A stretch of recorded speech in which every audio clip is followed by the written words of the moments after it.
My name is Scott Oak. I'm born in Toronto, raised in Newfoundland. And this is my story. I grew up in Newfoundland, and me and my ex-wife, we left Newfoundland and went to Calgary. And I started work there. I had worked for a little while and then ran out of work, so I started selling drugs, cocaine. And I was doing more than I was selling sometimes. And my friend came to town and asked me to come to Fort McMurray and set up shop. So I came up here and I set up shop. I shut down every drug dealer in this town, and I got them guys to buy up my guys. My job was to make sure everyone got drugs in this part of the world. Selling and doing drugs was my whole life. So I was spending time going back and forth to Calgary. So this went on for about a year, and like I said, partying all the time. Every weekend I'll be doing coke. And I was riding my bike in Calgary this day, and going through my mind here, I was thinking about,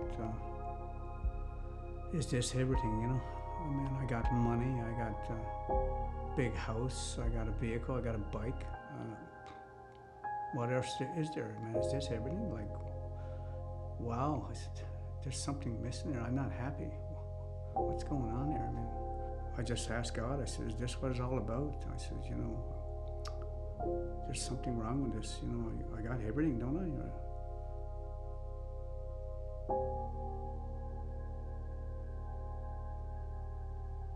That was like someone punched me in the head. He was my best friend, and just when my whole world gave out. Started when my brother passed away, because he was my life. And a few weeks later, I was on the way to Vancouver to pay off some drug dealers. The RCMP took 30 grand out of my luggage. I get there with no money. How do you explain that one to them? It wasn't easy. I owed them $85,000. So I came back, and now I said I gotta make up all this money because the police is following me everywhere, and try to pay those guys off. So I ended up paying off the drug dealers, and so I ended up, and my lawyer says you're going to be going to jail, so you need, how much time do you need before we sentence you? So, and I said, well, I'm going to need 2 years. So they gave me 2 years before I went to jail, so I had time to get my life together and figure out what I was going to do. So I went back to McMurray, and I was partying next door to my sister, and knock came on the door, and this was my baby sister. She said, you're going to have to come to church with me, she said, and pray with me for my son is dying. I said, Chris, are you for real? I said, I've been out for 4 days partying. I said, can't we go to church? Are you kidding me? And she just started crying, and she said, I really need you to come with me and pray with my son, she said, you know. And that hit home, you know, she is my baby sister. And off to church we went, and when I get there, the preacher seemed like he was talking to me every time he spoke. I felt like he was looking right at me. I said, it was all about, you know, me and my lifestyle and what's going on out there in the world. So I started going to church on a regular basis. Every chance I get, I wanted to go to church. I want more and more and more. And finally, I ended up getting saved in my sister's basement. And it was beautiful. It was unreal. Like, wow. You know, I was saved, and I knew it. I was different. And I wanted to tell people. I started phoning people, and they said, Scott, give up doing drugs. They thought I was stoned when I was telling them I was saved, because they said, stop doing your own product. So I sort of, wow, they think this is a joke here, you know, say, what is that? I mean, I gave my heart to Jesus Christ, right?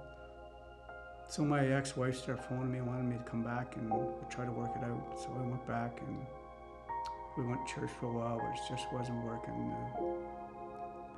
didn't work. It couldn't, it just, I was reading my Bible and she didn't want to hear it. And she wanted me to put away the Bible. I mean, it wasn't her lifestyle. So we ended up getting back into the drugs again. When she realized there was no money coming in, and we started having problems. So, and by this time, my time was coming up that I had to go to jail, and I said, okay, off I went.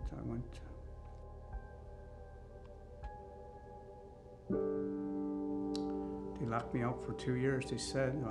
I didn't know I was going to be out in 8 months, so. Jail, first, second time in jail, it was like maximum security prison. I was at the Edmonton Max there for 90 days.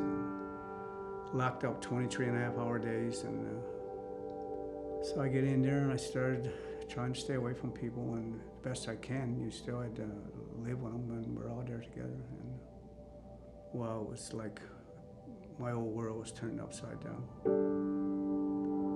So in there, I was threatened with my life a few times. A guy came in my cell and said if I didn't quit snoring, he was going to stab me to death. And this went on. A guy came in the gym, same thing, threatened me for looking at him. And in jail, you can't look at people. You just got to keep your head down and walk ahead. But it seemed like I had peace with most of it because,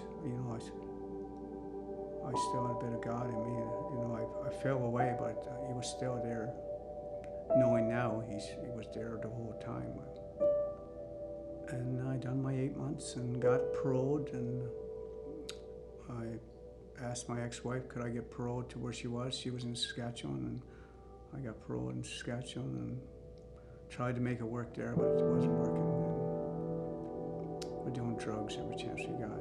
It seemed like that's the only time we got along when we're getting high. So finally I moved to Regina. I rented a house in Regina and started growing marijuana, and I done that until I had an electrical fire.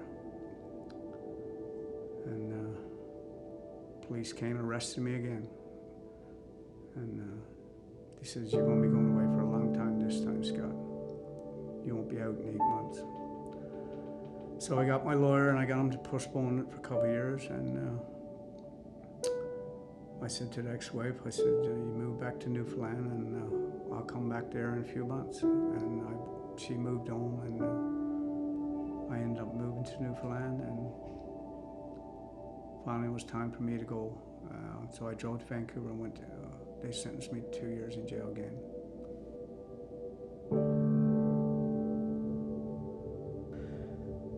When I went to jail, when you go to jail, they got to find out what you're all about. So they need to know if you're in for violence or, what are you in jail for? They need to know about you, what kind of person you are. So they need somewhere to place you. So you go to. I went to the Edmonton Max for 90 days, and I get in there, and it's like, wow, it was same idea. People threatening me, and. They said, okay, after 90 days, he said, well, Scott, you got no violence in your life, and we're going to send you to mission. I said, okay, mission. And then she came back, she said, no, we're going to send you to Ferndale. Ferndale, she said, there's places where there's 7 guys in a house, and there's probably 20 or 30 houses there. And you're on a farm. So I said, you can walk, and you can go berry picking, and it was like, wow, really? Me? I couldn't wait to get there. And I got there, and I got in this house with 7 guys. I had my own room, and you weren't locked up. You were free to walk around, and the first thing you got to find a job. And I found a job in the kitchen, which was a great job. And then I met this guy. He was walking, he was delivering papers. It was like, this place was like being on the street. This guy was delivering papers. I said, where are you going? He said, I'm just going to church now. He's going to church? I said, yeah. I said, you mind if I come with you? This guy's name was Robbie. He was in there he had 25 years in there. And I said, yeah, come. So after church I went, and the Pentecost church used to come in there Wednesdays and Sundays. So usually every week we would go Wednesday nights, or we go to a different cell, and we all go there and tell our testimonies. Everybody take turns telling their testimonies. And we leave that, we go up on there's a hill there, you can walk way up there, and we go up there and pray and hang out with those guys. Those guys were amazing. They were in there doing life for killing people, but you never tell when you meet them. They were on fire for the Lord, and they helped me a lot. Walking with them, talking with them. So all we talked about was God. You know, we watching church on TV, and when I left, he gave me a Bible, and they all got their name signed to the Bible, my Bible there. I spent a lot of time with God in jail the last time I was in there. So God was working on me then. And then when I got out, when I got out of jail first, I didn't really want to come out at first because it was so good there. You want to come out and get out, of course, but we had a good relationship. I mean, I was surrounded by good people, and I spent a lot of time with God. So I was kind of afraid to go out in the world and face the world again.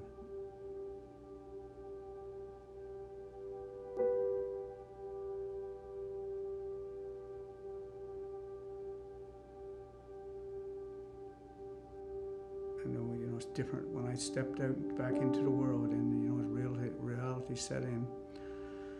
You had to work, so man, you had to go to work, and people I was staying with, they were doing drugs, smoking pot, and blah blah blah, and coke every chance they got. So it wasn't long before I was back into it again.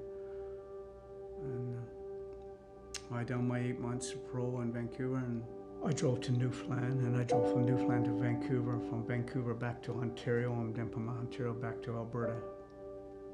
Without stopping, just gassing up, just driving, trying to get back. But I was having a nervous breakdown really in that time. I just keep going till it went away, till I got some reality.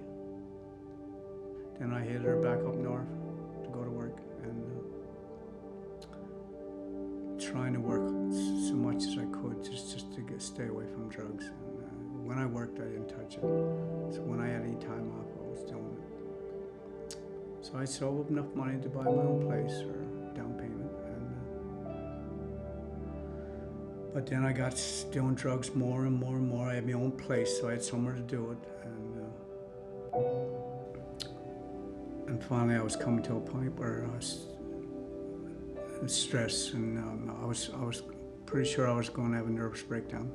So I left. I got time out of work, and I went home back to Newfoundland. I said Newfoundland was the place I always run to when I needed help. It seemed like. Well, I moved back to Newfoundland. Like I said, I had a calling. It seemed like to go home, and I went home. My son was a military policeman. He was posted in Gander, so I went home with him, stayed with him. People were asking me for drugs. Wanted me to get back into drug world. He wanted me to supply Newfoundland with drugs.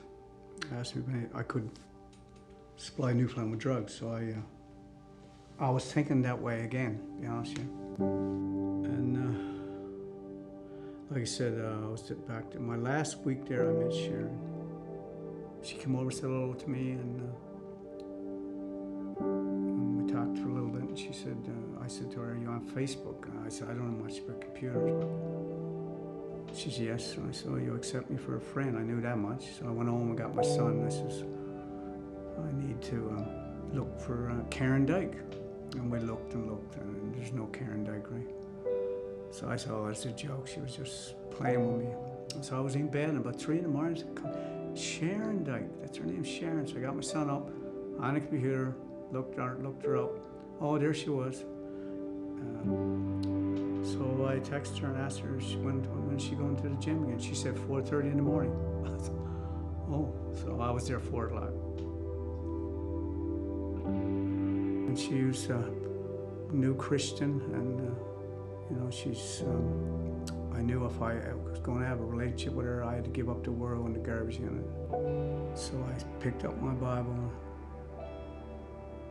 and I gave up everything.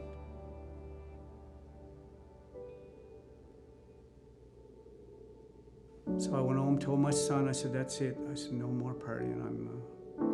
I started going to church on a regular basis.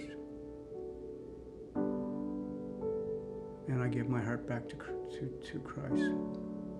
And I knew this time, this is it. You know, there's no second chances here with me. I knew I had to do it. Sharon's a Christian, full bore. She's in love with the Lord like no other person I ever met in my life. Like I said, now we're married, and I just keep going, give myself to the Lord continually. I haven't stopped. I'm 60 years old now, and it's been a good run since I come back.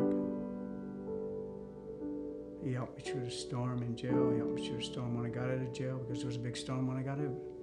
And now I had to face everyone.